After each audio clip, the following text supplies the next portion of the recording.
What's up, everybody? This is yours truly, Mr. Roberto Lorenzo Ferguson, aka Robert Ferguson, Electro, the Prince of Leg Locks. I have all kinds of names.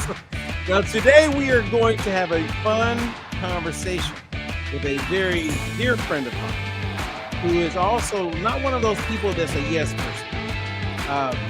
I love speaking with this person. I love coaching her because I literally walk away learning each and every time we have a conversation. And I was like, you know what? We were doing a coach call earlier this morning, and I said, can we just pause this for a second? Because I want people to hear your thoughts about this intermittent fasting we're going to touch on, lasting weight loss we're going to touch on. We're going to talk about things that many people don't talk about. I don't know exactly where it's going to go, but what I do know is that everything that we will talk about will be framed around truth and facts. And we live in a world right now where it's hard to find the truth. It's hard to find clarity, right? We have an abundance of information out there about nutrition, about weight loss, about exercise, about what's right, what's not right. One day coffee is a good thing. The next day it's not. One day butter causes cholesterol and all kind of problems, and then it's not. So we're going to have a conversation. I want you guys to be a fly on the wall. And we'll just see where it goes. Because at the end of the day, what I can tell you about myself and Sharon is that we are on this earth and in a position where if we can share anything that can help someone in any part of their life, then wow, what a blessing that is to each and every one of us. You know what I mean? So without further delay, let's bring on the one and only. Oh my goodness. I've been wanting to get on one of these calls with you. I've been listening to you, and it's like, but Robert. Well, you know, before we go there, before we get into it, you're really special in my life because if you go back to what, 2001, 2002, yeah, that's when I first met you. 2001. I was getting married. I wanted to lose some weight, look good in the wedding dress.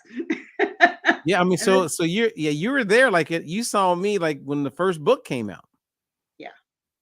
You know, which is great to have. I love having a conversation with people who have known me, and then life has, taken us both into different directions. But thank goodness for Facebook, because that's how we reconnected and stayed in touch, right? I'm not sure. I finally reached a point where I realized I know that there's a way to do this. I know Robert knows how, and I'm going to see if he'll work with me because I'm stuck at 163-4 pounds, and it's not the end of the world. I'm 78 years old, incredibly healthy and happy. You're 78? Yeah. Wow. Well, congratulations. I mean, I love the energy you bring to the table. I mean, wow. And part of it is, I mean, I think 95% of it is nutrition. And I did so many horrible things to myself for the last, I was thinking about it. I've been on diets for 60 years. I mean, I've just destroyed the natural ability, and yet you're still helping me to get back to that. So I'm not even as concerned about the weight anymore, but I really want to keep this vitality, this health, this vibrant brain so that I can keep on doing all the good things I do. Well, you know what? I mean, at 78, I mean, I think you look great. Your energy is great. That's impressive. And I know a lot about your background. I mean, you're an educated woman. You're well-traveled, well-read. I mean, you've spent quality time with the who's who. And even though we go way back, this morning when we were having a conversation, somehow intermittent fasting, how did intermittent fasting come up this morning?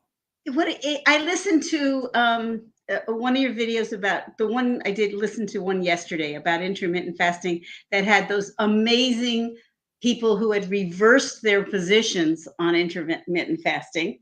And you showed little clips that was very powerful and very empowering.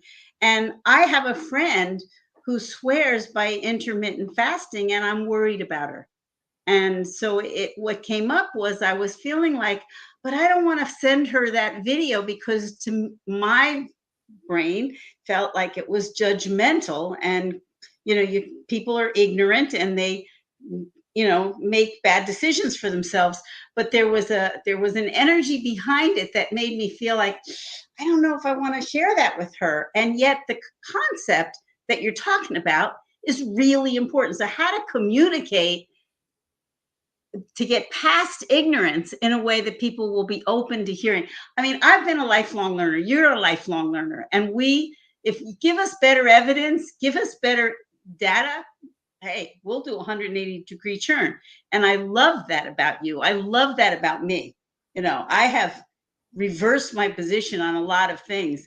And fundamentally, though, we're here seeking truth and health and how to help people get through. And I'm so angry. I don't like having that angry feeling about the whole medical. I mean, I used to be a licensed professional counselor. I stopped doing it because of the medical model, that it required me to diagnose people with illnesses that they just needed help, and so what I'm looking at is the travesty that is perpetrated against us with propaganda, and how do we sort through it without reading all the documentation that you've read to help us to know what's true. Okay, so let me frame it for those who are like listening to our conversation. And if anyone has questions, please post them. Or thoughts, suggestions, whatever. We're open to everything. We're both extremely transparent when it comes to who we are as individuals. So in the beginning, let's frame it. You and I were having a conversation about intermittent fasting. You liked the video based on what was there, but something in the video or some energy I was coming across with, you felt that I was coming across a little judgmental, so you didn't want to send it to your friend. Would that be accurate? Yes. So my question back to you this morning, and if you wouldn't mind, I would love to hear it now, because I don't want to come across judgmental, because I want to help people. Yeah. But sometimes we live a life where we never are open to questioning ourselves. So if I'm coming across judgmental, that means I'm losing a lot of potential people I could help. Right?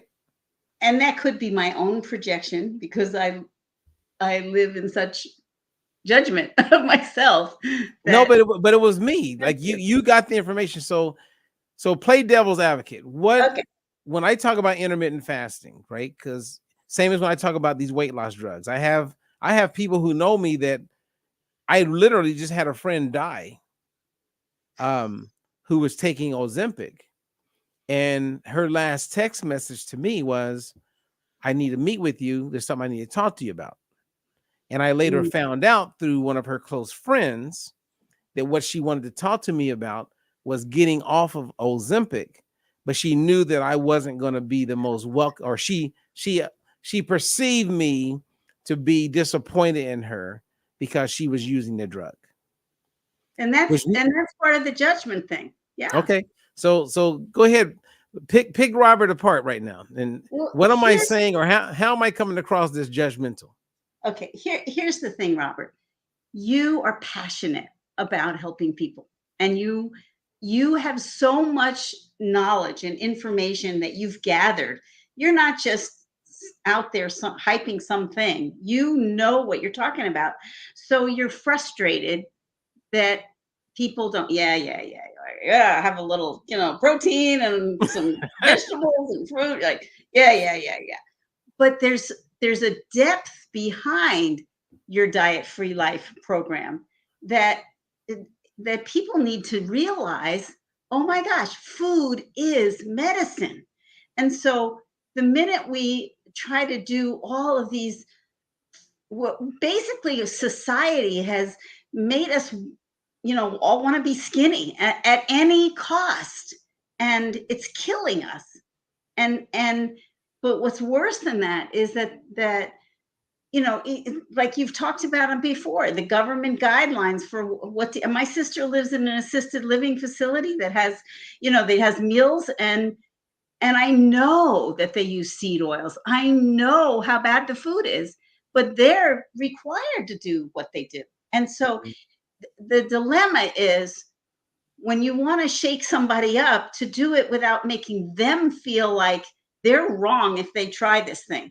Because if they're wrong, they're going to try it and not get the connection between the fact that you gave them the real information. So the thing with intermittent fasting this morning that was really important to me to hear was how we cannibalize ourselves when we do that, especially if you're over 40. My friend's over 60. If and I can see it in her face, but she's just happy to be skinny because she's on stage, she's in public, people look at her, and she doesn't like being overweight. And somehow, and I've been working with your program now for a couple of years again, and the mindset is, I'm not losing the weight. The reality is, I'm 15 pounds less than I was when we started, or more. And part of it is linking it up in our brain that we have choices and control over what we put in our mouth and why we're putting it on our mouth, and what is what are we looking for? We're looking for health. We're not looking just to be skinny. I mean, we know the extremes of that, anorexia and bulimia, but there's zillions of us in the middle who have suffered trying to be skinny when we're healthy, or we're making ourselves less healthy by doing the roller coaster.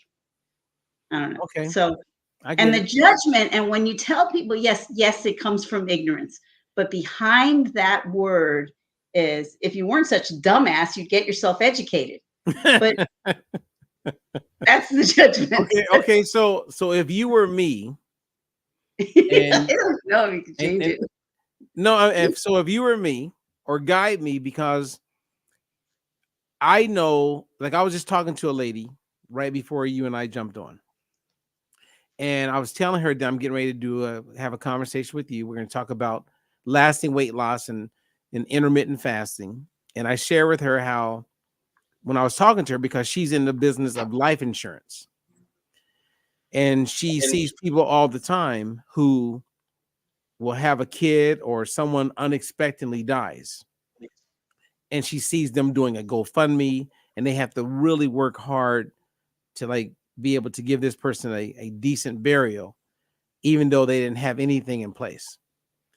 So she's aware of the importance of paying $50 or $100 a month to have coverage, but most people aren't. And I share with her, I said, when I brought intermittent fasting, she says, well, let me let you know that I struggle. This is her word. She said, I struggle with my weight my whole life. She's 52 years old. She's finally got something, or is doing something that works for her. So and you get it from a spiritual psychology standpoint, she's personalized it. Yeah. And that's intermittent fasting. That's exactly what my friend said. Okay. So then I said to her this morning, I said, I do hear you, but I said, if you knew what I knew about intermittent fasting, I would bet everything that you wouldn't do it, the same as you would make sure you have life insurance for your daughter because of what you know. You know things about having insurance and making sure that your family's protected. You know the importance of that, and that's why you're out there passionately trying to get people to get insurance. The same as I know how bad intermittent fasting is. I just know what you don't know. So my goal is, and in my conversation with her, which was like 5 minutes, she ain't changing. Right. My friend probably won't either. She's not going to ask me more questions. She's not, because in her mind, she is connected and sold on what she believes has worked for her. And what she doesn't realize, as still a young adult, is the same thing that she is trying to push as far as helping people when it comes to getting them insured. She's the same as them, because she, in my opinion, and this is not a judgment, Sharon, in my opinion, she would say, wow, I respect what you're saying. I respect, can we talk about this again? Or can I learn a little bit more? She's not even open to that. Right. Because she has You found something can't that do that then. she's found something that she thinks works for her, not knowing that it's not working for her. You know what I mean? Like, it's smoke and mirrors. It's like she can't see the forest through the trees. What's coming up for me in this conversation is I'm just looking back at my own story. I mean, I've known you for 23, 4 years now, and I'm still struggling with my weight, and I still go in and out of like doing things that don't serve me. But the education that I've, because I asked for it, I got it from you, has is helping me move away from it. But the biggest thing that I think it doesn't get addressed is how, what we're saying to ourselves, what our mindset is. And I know you have a lot of experience with helping, women who've been abused and all kinds of stuff. So I know you understand this, but how we treat ourselves while we're going through anything is really important. And like, and it's not just like making the decision and then using willpower. It's like when you make a decision and you come into alignment with it, it's the alignment, because there's this part of me that doesn't believe I'll ever lose the weight. I know that there's that part of me. And when I can, and yet I also know how much better I feel when I'm eating well. So now that I have that experience, I'm beginning to get better about it. And there's another part of me today that says, bullshit, of course I can lose this weight. This is just me getting in my own way. Well, we don't get to that with people. And the other piece of it that I was thinking about is like you said, your friend's not really open. So there's no point in offering it to her because she's not listening. And that's the same probably with my other friend too. Okay, But so how do I get past? You said that I may come across judgmental. Well, the judgment is, if you're not willing to listen to me, then you're an idiot. So you're all right, wait a minute. So you're saying that's what I'm thinking. I love when you said that, you guys. Sharon told me this morning in our coach session, she goes, Robert, you come across like shit. What's wrong with you people? If you don't want to if you don't believe me, you are a dumbass. And I was like, and I love that because Sharon's just keeping it real. And I'm sure there's people right now hearing us, they're going, yeah, Robert, you do come across like if someone doesn't agree with you, you're like, I talked about blood pressure the other day. Yeah. And one lady who's two women pushed back on me hard. They were like, what do you tell me? I was like, well, and that's the point, is that you're going to get the pushback from people who are committed to doing it their way, but at the same time, there is, from a spiritual perspective, a place of opening, of acceptance. And I mean, it's like, yes, Rhonda, person convinced against his will, the same opinion still. Yes. Oh, that's a good quote there, Rhonda. Thank you for sharing that. I mean, that's great. I love that. That says it. It says a lot, right? Right. So when you look at so what how Rhonda we plant the seed so that there's a shorter distance between planting that seed and it beginning to grow, because it's taken me 20 something years. And it's finally in my brain that, I mean, you're going to have me back here a year from now and I'm going to weigh less. I don't know how much less, but I'm going to be less than I am now, because I finally have aligned my thinking with it better. But as long as I feel like I'm on another diet, it's not going to work for me. And because I'll just go off, I'll just, and people have different eating patterns that throw them off. But fundamentally, I eat well. I always have eaten well. I just throw in a bunch of stuff that throws me off.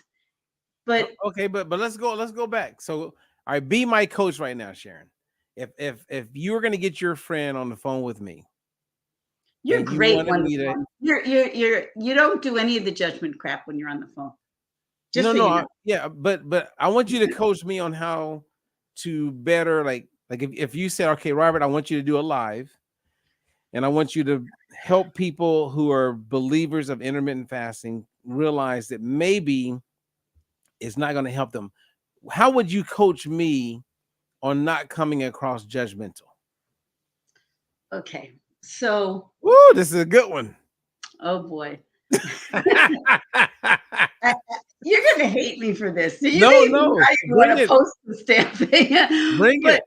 but there's a certain amount of ego that's involved because you've worked so hard to gather the knowledge that you have and the expertise that you have, and you have so much evidence to that backs it up, in your own experience with your clients and with your program.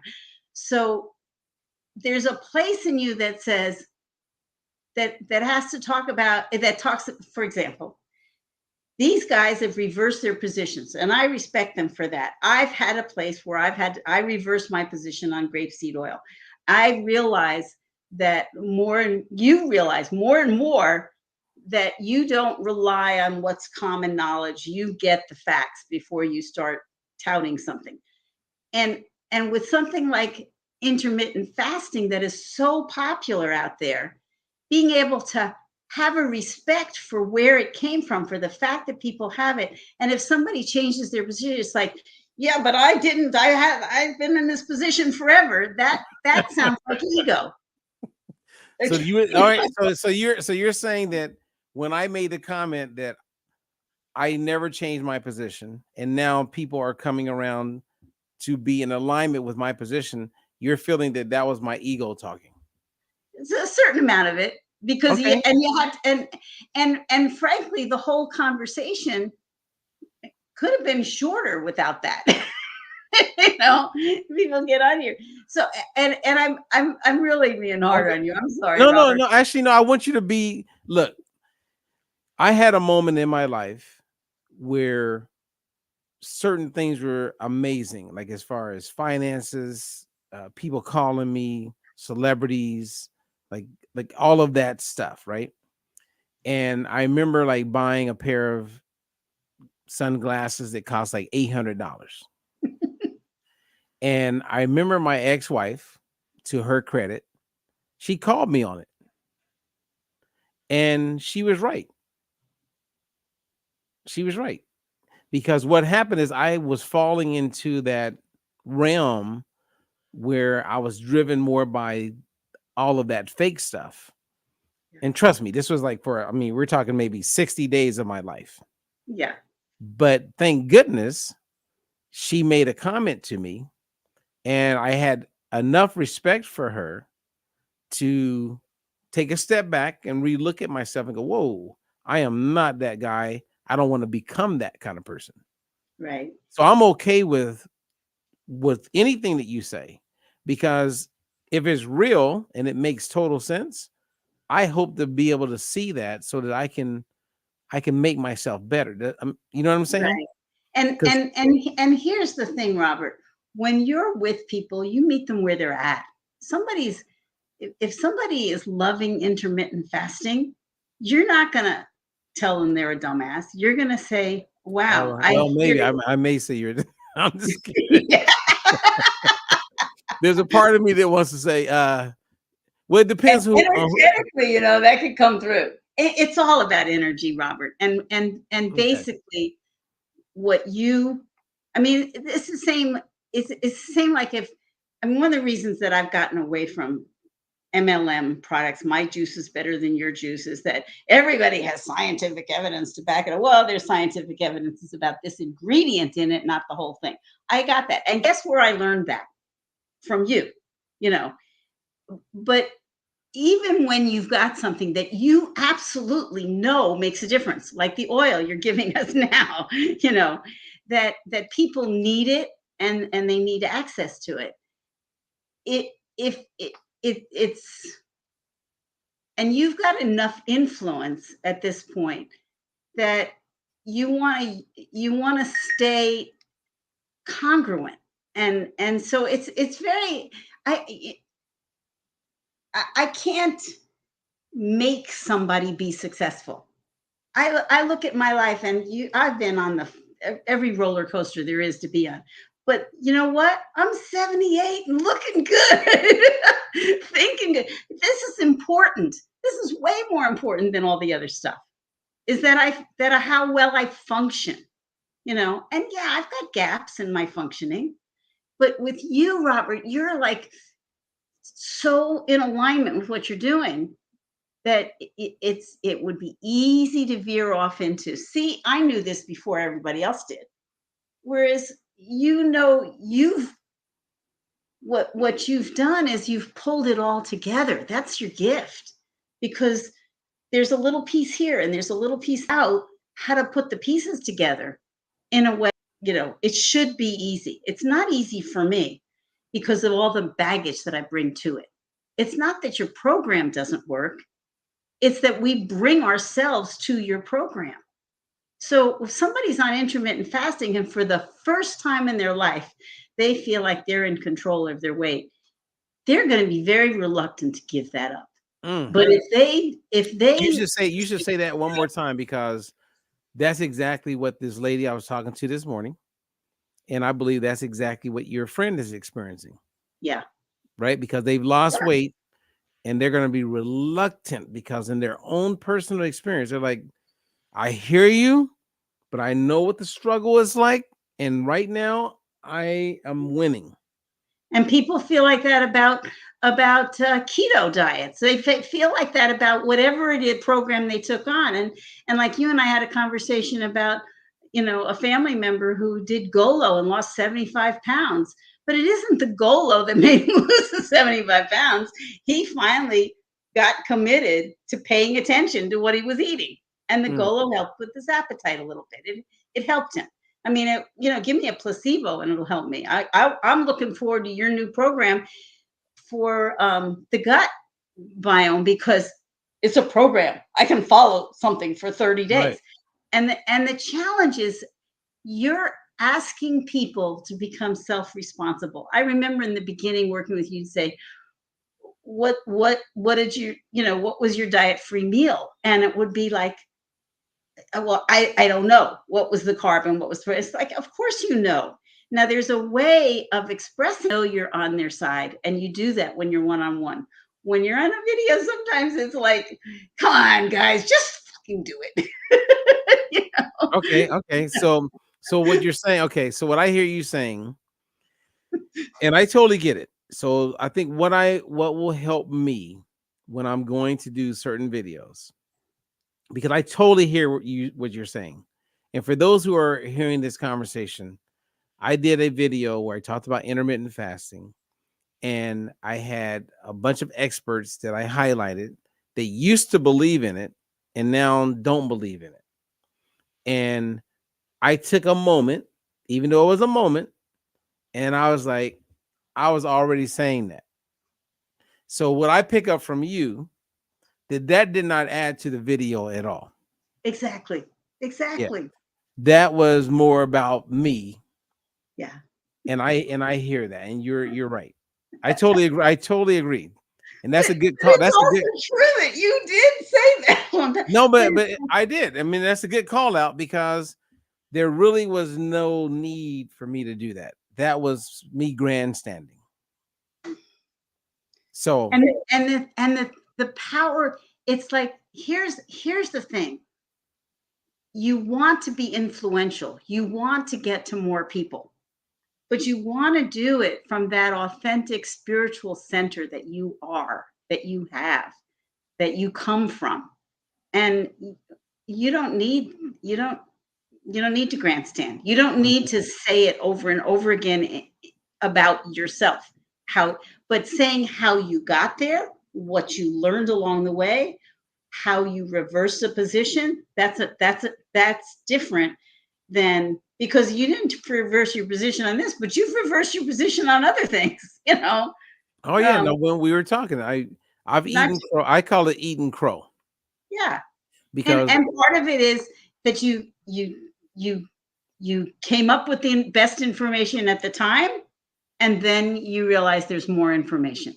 And that's what we're and these guys who you respect because they operate the same way. It's like, oh my gosh, I thought this was good, but I did not realize what it was doing to cannibalize our bodies, how bad that is. And I didn't realize that you could never recover that skeletal muscle again. That was new at for me yeah, yesterday. at a certain age, there is no recourse. So even if you go out and you exercise regularly, I mean, I see this in my Pilates class, I'm one of the oldest ones there, but I see people who are really trim and that they're muscular and they're good, but as we get older, this is happening anyway, and even thin people has that happening anyway because we do lose our skeletal muscle, so we have to stay on Okay. top of All right. One of these days, based on what you're saying, it. I would do a video on intermittent fasting, take out the grandstanding, and really just share from I don't know, a Your heart. passionate, like caring place. And I would hope that people would hear me. But when I was talking to the lady this morning, she ain't even thinking about hearing me because she's winning right now based on the rules that she believes are the right rules. So what I mean by that, Sharon, A is way that of measuring your skeletal muscle? Is there a way of having a before and after? Boy, I love the science behind there it. is, but what she doesn't know, and let me explain it as I share with you this morning. Maybe she'll watch this. I doubt it, because a lot of people say, "Oh yeah, I watch your vid," but they don't. You know what I mean? Like people say things, but most people aren't. They will miss the parts that can really help them. So if you look at your liver, our liver is an amazing organ, and it's along with the kidneys play huge roles in our overall health, right? Like when someone tells me they got cancer in their liver, or kidneys, I don't really see people making it out of that.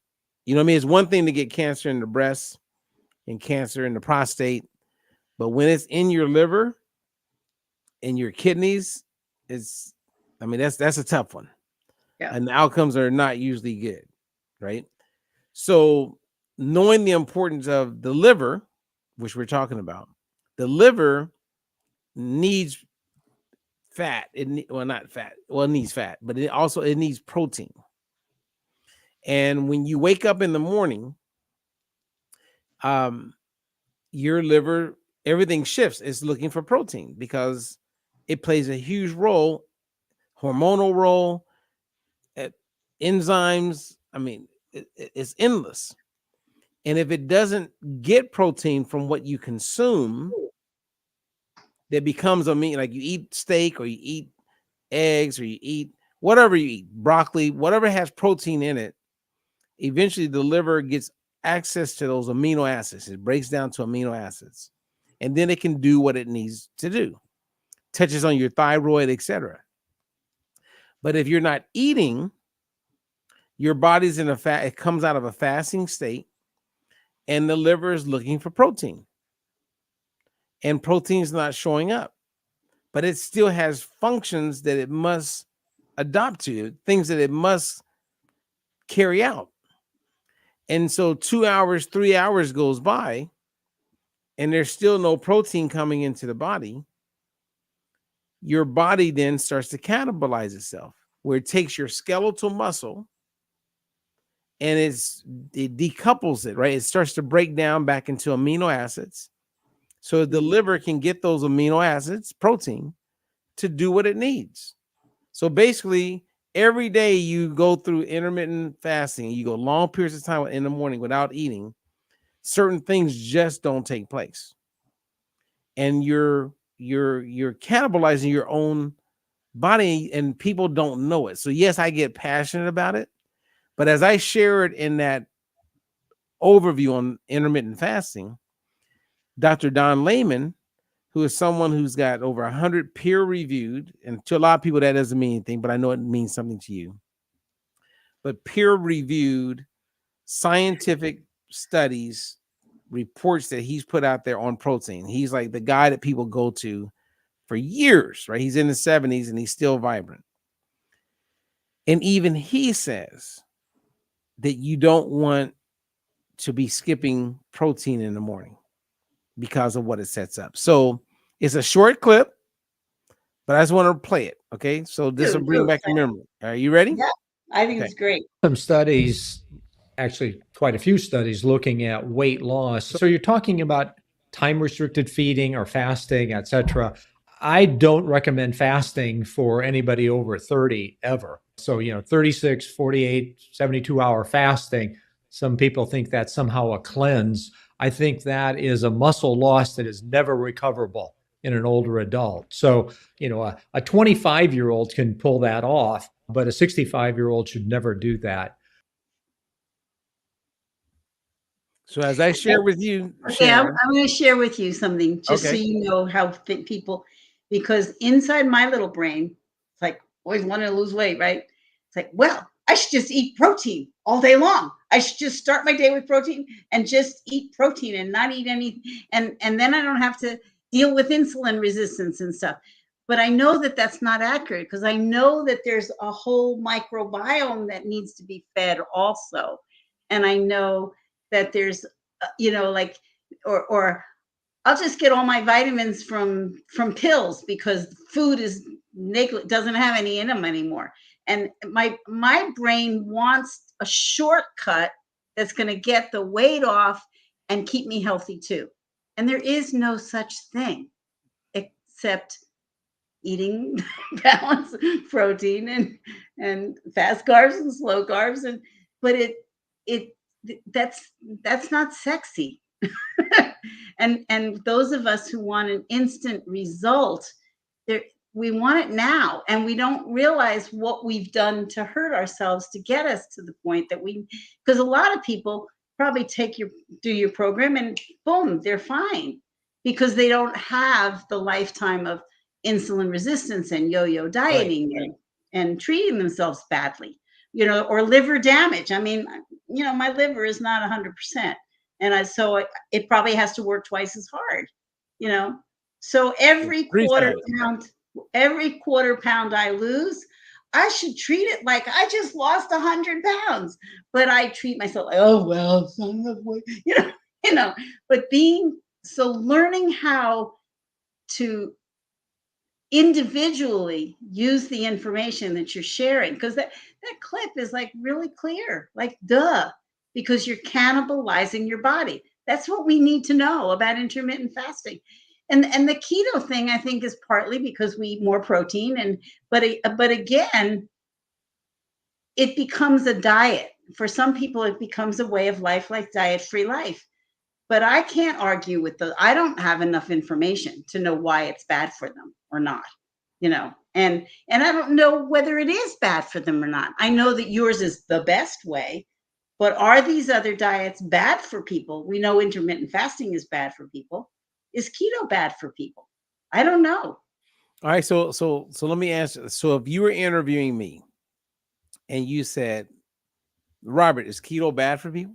Yeah, I'm asking you. Okay. So if you ask me that, I would say keto, like what you consume with keto, I don't see a problem with.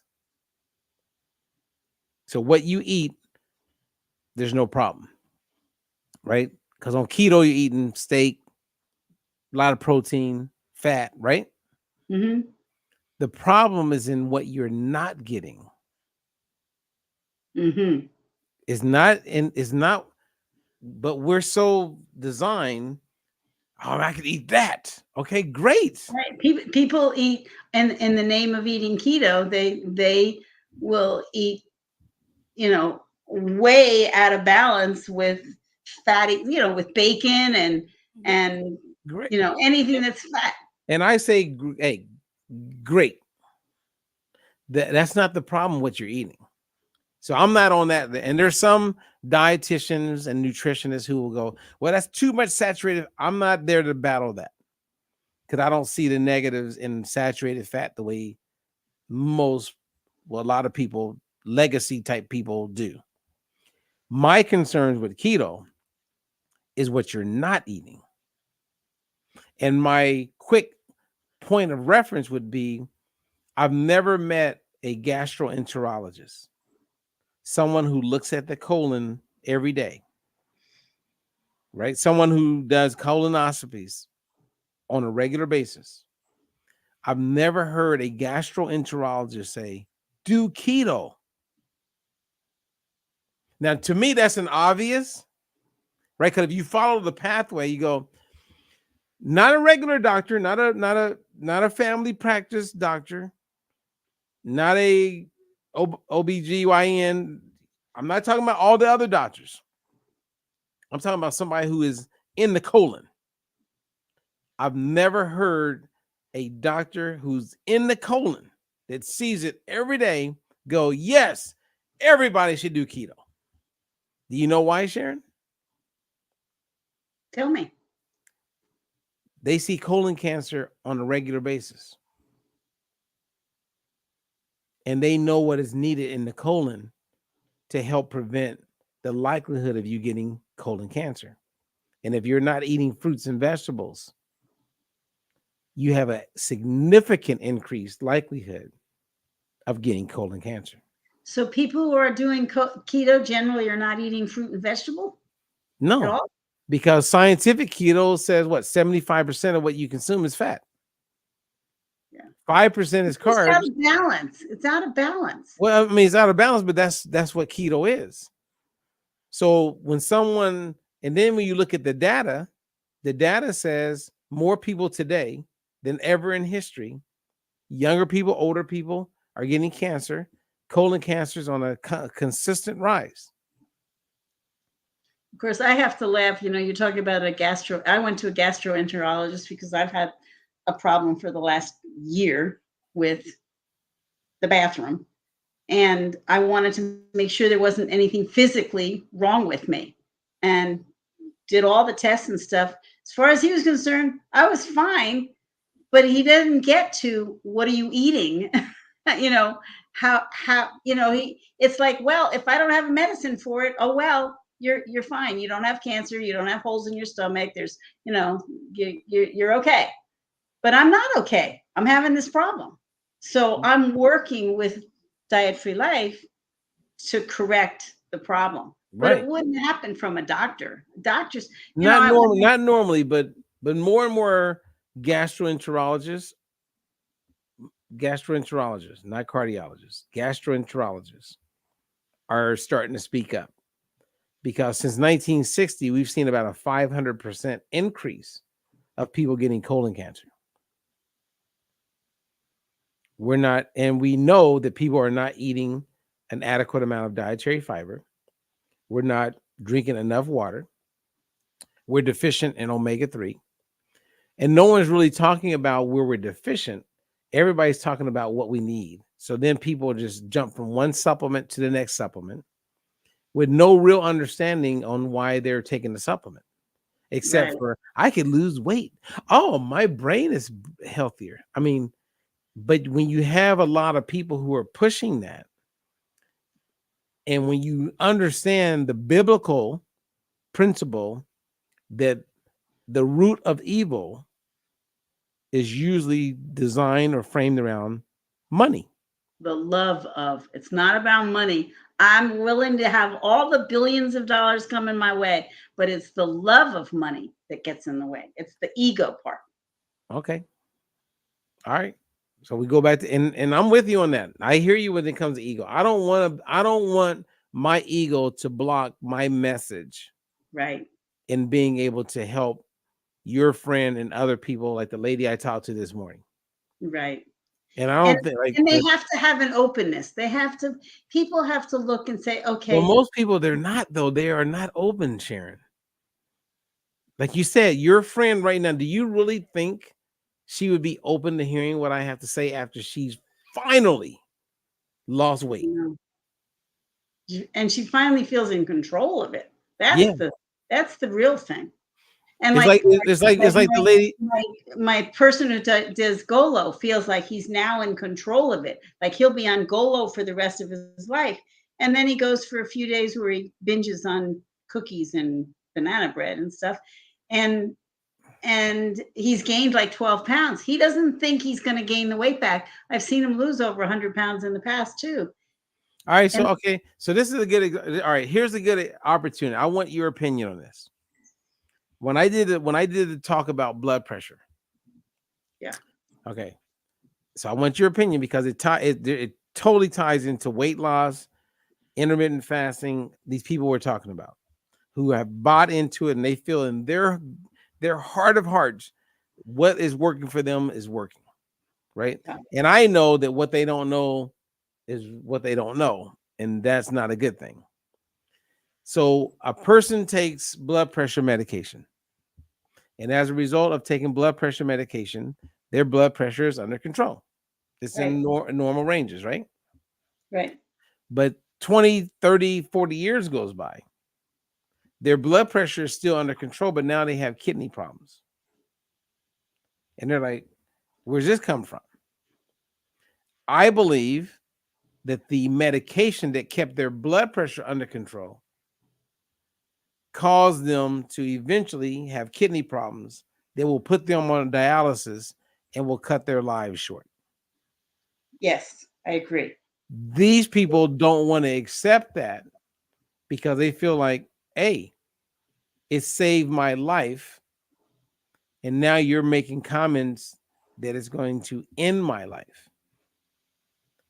And they take it personal and they don't want to hear the reality that what I'm saying is factual. It's like Advil. Advil, gets rid of the pain instantaneously, but you're killing your kidneys. Exactly. I mean, our kidneys and our liver are the things that are help us and kill us. And all of these medications hurt one or the other. And so how do I help those people? How do I help those people? How do I come across I don't want to be judgmental, Sharon, but how do I help them when you know this and I know this about ibuprofen, right? And Advil. We know that those are leaders on what's damaging kidneys, but there's some people like they pop them every day. How do I do it? Do I go? Do I do a live? Like here, like Sharon, do I do a live where I go, hi, everybody. I just want you to know I really care about you. Like, do I go Benny Hinn? Like, help me. How do I do it? I hear you because I'm I want to support you, but at the same time, I'm smack you. What we need to do is go underneath to for people to. I know when I was a child, my mother had killed herself, and I was in bad shape. I was sent away to boarding school, which saved my life. My stepmother was the opposite of my mother in every way, and she was also a Christian Zionist. So in order to understand her a little better, I went to Christian Science Sunday school a few times. And this kid came in and he had dropped a 50-pound weight on his foot and had healed himself, had gotten and not broken his foot. And I freaked out. It was like, there's so much on my plate. The one thing I want is for a doctor to be able to fix a broken bone. It freaked me out. I didn't want to ever go back. I didn't want to think about the possibility of healing from inside out, which of course now is my lifelong thing. I work with Dr. Joe Dispenza to do that. But I realized that people want to have an authority that they can go to control them because they don't know how to control themselves. And we are trained that doctors it's like when my doctor told me I was obese at 117 pounds, he said, you're not supposed to look at that information. I'm the doctor. I'm the authority. And I learned to stop listening to doctors when I got liver disease, from what they were giving me and not informing me of the pros and cons. And I go to the doctor with my sister and I say, what are the side effects of that thing you're giving? Well, they're pretty bad, but oh well, And it's like people don't take charge of what am I consuming? What am I in charge of? So I take thyroid medication. Somebody once told me I could get off of it. It's like, I can live with that. I don't know if I can or not, but I am. I've been doing that. Yeah, most people can't get once you're on thyroid medication. You've already depleted. So, but at this point, I mean, I've been told to take blood pressure medication. I've been told to take metformin. I've been told to take. I say no, I'm not doing that.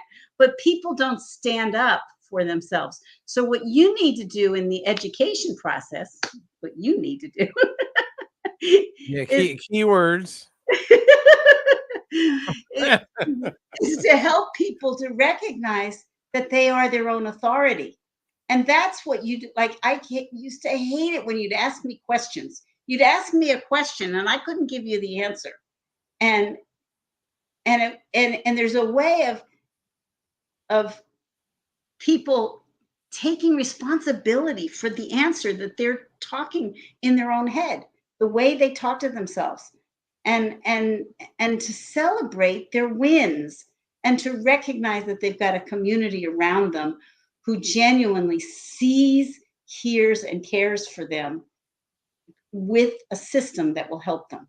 But a lot of people, they don't care about that. They just give me the pill, and we're in a microwave society. We want it instant. And I do too. But I'm just talking about, I don't know what the answer is, Robert. I just know that you can't change. I love your personality. Just be who you are. But when somebody fights back with you, be able to say, tell me more about where that's coming from. Because some of our most intimate conversations were when I got vulnerable. But I'm afraid to get vulnerable sometimes. Well, I'm always afraid to get vulnerable. People are afraid, But to really go underneath, there's got to be some place that comes from that we're making up. And, we're making it all up anyway, so we might as well make it up in our favor. Well, so Sharon, so can I share something with you and give you a recommendation? Yes. Okay. I didn't graduate from the same school that you graduated from. University of Santa Monica. Yeah.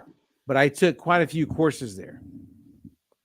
And the most valuable course that I got from there at the time was the 5 steps to coaching someone to a place where they could move into forgiveness.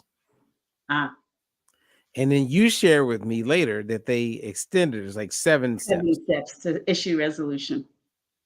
Which I don't know the 7 steps. And you shared it with me, but you didn't share with me when we got on the phone and you could walk me through step by step by step. And I'm bringing this up because in my coaching for all these years, the number one tool that I've used to help my clients is the 5 steps that I'm aware of. Because so many people are stuck with judgment on themselves and for others is blocking them from getting to where they want to be. And in the world of weight loss and improving health, getting off meds, it is the most valuable tool that I've used. Not knowing about nutrition, not about all is. I'm telling you that what. So that, and then all the things that you're doing to help people, I believe, and you're really good at communicating, and you could guide someone through this. If you could figure out a way that that's part of your something that you can offer people, man, you already have it. Yeah. Because there's not many, what was it, Mary and John, right? Ron and Mary. Ron Holnick, Mary Holnick. When they developed this system and this methodology, to this day, I'm just blown away. And you recently went through a course with them before they are fully, I guess, moving into retirement.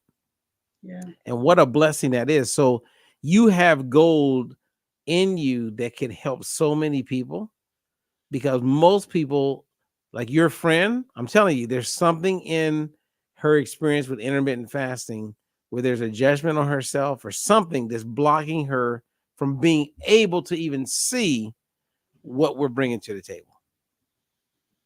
So that being said, I want your initial thoughts based on what I just shared with you. Well, inside me, my whole nervous system calmed down when you mentioned the University of Santa Monica, which is basically a spiritual foundation for me. And, I, in the last few years, actually got baptized. And I'm always going back and forth of what I know spiritually to be true, that we are spiritual beings having a human experience, which is what I learned at that school. And that we have more to say about our life. I mean, we're in charge of every thought, every choice, and our thoughts lead. And frankly, this stuff has been around forever. Wallace D. Wattles from 1910 wrote Science of Getting Rich, which applies to every aspect of our lives. So what we're looking at is some people, it's a spiritual question that you're asking. And you're asking people to take spiritual responsibility for where their life is headed. And forget about what it's been, where it's headed and what we want. And people think of food and diet as just food and diet. I think if I mastered this one part of my life, everything else would open up to me. And because of that, it holds me back from allowing myself to really take it on fully. It's like, oh my God, then I have no excuses for, when I was 110 pounds and thought I was fat, I used to say, well, if I'd lose 10 pounds, then somebody would fall in love with me. It was like, that would be the answer. And if I had love in my life, somebody who loved me, who saw me, and I finally decided it comes from inside out. I can't love another more than I love myself. I can't. And when I do something that doesn't support my weight loss, and you ask me, do you know why, what you did? That's actually a very important question, because if I think, well, I'm doing the program, but it's just not working, it's very different from, wait a minute, I'm not doing the program. What would happen if I gave myself permission to have what I really want?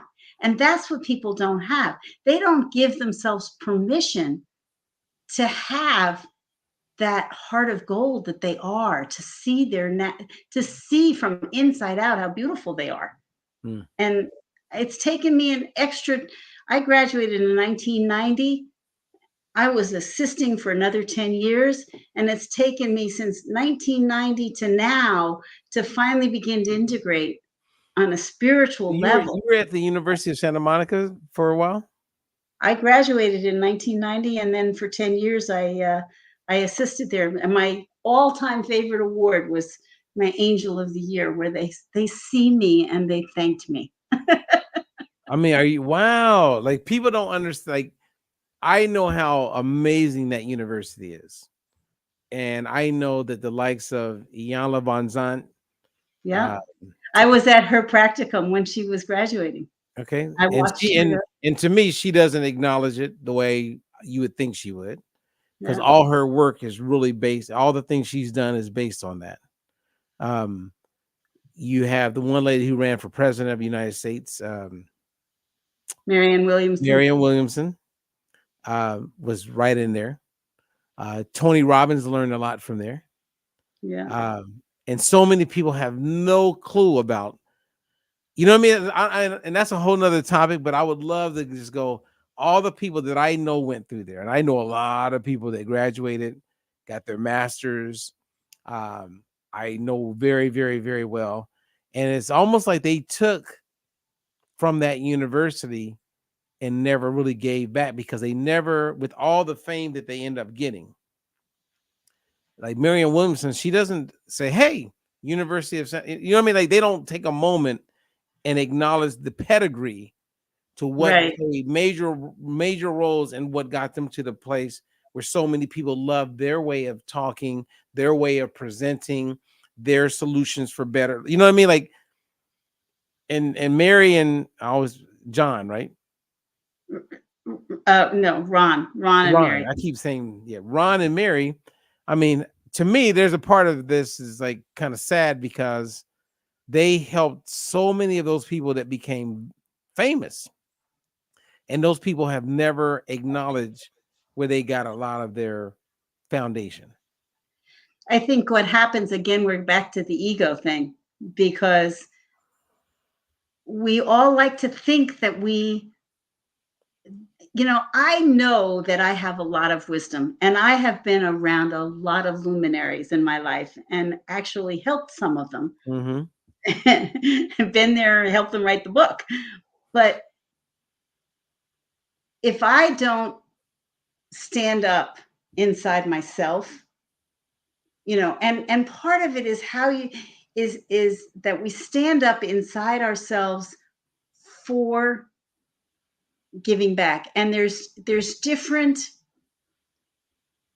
if the for somebody to keep on growing, they have to constantly evaluate and reevaluate. And that's what you do so well, is that we have to, there's nothing new out here unless we have a brand new thought that's never been thought before, but we integrate it differently based on our history. My sister calls it whispering walls of what we're carrying in our DNA for generations.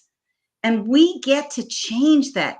I mean, that's why I want to create the Institute for the Study of Neuroplasticity, because that's where the heart of this is. If you can combine the spiritual principles of the University of Santa Monica and the scientific reality of neuroplasticity, oh my gosh, we could change the world, literally. Mm-hmm. But the world doesn't want to be changed. Well, there's people who don't want it to be changed. Well, and part of it is we hold on to. I mean, I don't want to get into politics now. Okay, no. We're gonna do a part 2 because this is. See, I love having conversations with you, Sharon, about all of this, and I would like even my coaches. I want them to become more in tune and aware of a lot of the principles that I picked up from the University of Santa Monica that you know way more than I do. I mean, I've taken, I think, 3 major courses, workshops, and I would go to a lot of their, when they do the invites where you can go for 2 hours and right. kind of, I went to those, I mean, well over 20 times. Wow. I would go every time I would get an email, I would just go because every time some things were the same, but way more things were different. And because of how I am and how I pick up and learn, I was able to grasp a lot. You know what I mean? But here's the thing also, Robert, that the reason those things were so powerful was the way and frankly the challenge for the university without Ron and Mary at the helm of it, because Ron and Mary had an ability to tune in spiritually to what was being said in the room and universalize it in a way that helped people to get over themselves. And the minute we have any challenge that we're having, it's an invitation, it's an opportunity to get better. It's an opportunity to grow. And most people are just trying to fix the problems. And most people don't want to have the amount of self-awareness that's available to us. But when we take that on, just like when we take on the education of what we need nutritionally, then we have a better life. It's like, do you want a better, and so the message has to be, how do we help people have a better life, have more of what they want and less of what they don't want? Oh, and people, that's good. And that's a setup. So I mean, we have to close because I could talk to you forever. Okay. But here's that my comes from my mentor, Sharon G. Murphy, by the way. okay. You have a lot of mentors. You've been around a lot of amazing people. What you know what I would like to do with you, and maybe in like 2 or 3 weeks, is to have a conversation, and I'm gonna title it. This is impromptu. Obviously, I haven't shared this. I mean, it just came to me. Is to do something on spiritual weight loss, Oh, I love that. Yes. and I that have could a be book from way back when. Everything I eat turns to health and beauty. And I sprinkle magic dust. And you know what? When I do that, I make better food choices. okay. So I want to title it "Spiritual Weight Loss and Better Health," and I'm gonna say that we're gonna need to do. It's got to be 3 parts. If we do an hour 3 times, I think each hour will breed for us to move into another part. So it will give you time. I want you to feel not rushed, but in part 1, we'll just focus on foundational principles. Okay. You know what I mean? Because Yeah. if you jump too far ahead and people don't understand the spiritual, like why we're even calling it spiritual weight Right. loss, we need to start there, which then and give people the chance, you spiritually, you can bring in your Christian beliefs, your morale, your moral compass, like all those things that we can put as part of spiritual, because that's the foundation, and then start to bring in the things that are going to create the shift in their life. You know what I mean? Like it's I do. And if I had, and I think that there is a way to get there. And I do think that without that willingness to expand our consciousness and our willingness to be more aware, self-aware, then we're going to just keep on bumping up against the walls. which is You what know? a lot of people keep doing. Yeah. So, So I think that's a great, I love it. Thank you. all right. Well, thank you, Sharon. I appreciate you making time today. We went longer than I value your time. But I could talk to you forever. And I look forward. I'll be in Vegas soon, so I'll see you, and we get to do a selfie 20 something years later. And I will make available your information so people can connect with you on Facebook. But you are loved, Sharon. You are an amazing individual. I love the light that you bring into the room. You are always bringing something to help other people. Like you helped my cousins in the time of need. They were in major frustration and challenge, and you just were sharing. So, Yeah. and they told me and we have a weekly family gathering, and they just spoke so highly of you. And my mom was like, well, who is this? This is like an angel. So just know that when you do things like you did for my family members, it is not, it's totally appreciated and respected, and they will forever know who you are. Well, I'm touched and I'm moved by what you just said, Robert, because I'm not your poster child yet, but I'm on my way. You're more of my poster child than you realize, and maybe in our part 3, 1 of 3 series, you will start to see what I mean when I say you are already the poster child. It's just certain things that haven't come to fruition that you're looking for yet on the outside, but I believe the work is really done on the inside. It is, and that's essentially what that conversation will be, because it is, and you've made a space, you've held the space for me to keep on growing and get there. And if I ran away and quit, that'd be on me, not on you. And it would be sad because I enjoy my time. It's not going to happen. Yeah, it's not going to happen. I mean, trust me, there's clients that disappear or quit, and it doesn't affect me at all. It's like, and then there's some clients that I work with that I would miss having coach calls with them because I actually like them. But there's some that, and this is not ego. I'm just telling you, like, we all know when we enjoy being around certain energies. And there are some clients who eventually aren't clients of mine because I don't enjoy their energy. And And maybe they energy, feel the same. energy is everything. And if we can help people to elevate their energy, there was one time in a class with Ron and Mary where I started crying and whining, and Mary said, "Sharon, stop. Your energy is repellent." And that I didn't know what she was talking. I didn't have enough self-awareness to understand that at the Mm. time. But that helped me change because I wanted to be more aware of that. And energy matters, but you have to, in order to change energy, we have to know where we are and know what we're Amen. wanting. So You guys anyway. heard it right there from the one and only Miss Sharon Gist, everybody. And I'm at Sharon H. Gist on Facebook, and I have a new Instagram channel, Sharon H. Gist, that has only 20 followers and no content yet. But follow me because it's going to be happening in the All right. next Well, couple months. I'll help promote that for you, Sharon. And Okay. we'll do what we can. So thank you. Enjoy your weekend. Yes, you too. All right, you Thank guys, you. thanks for listening in. And links are below. I'll share more with Sharon, and we will come back and we'll do that. We'll do a 3-parter where we're going to talk about spiritual weight loss and better health. All right, Sharon, enjoy your weekend. Excellent. Until the next Thank one, you. everybody. Peace out. You too.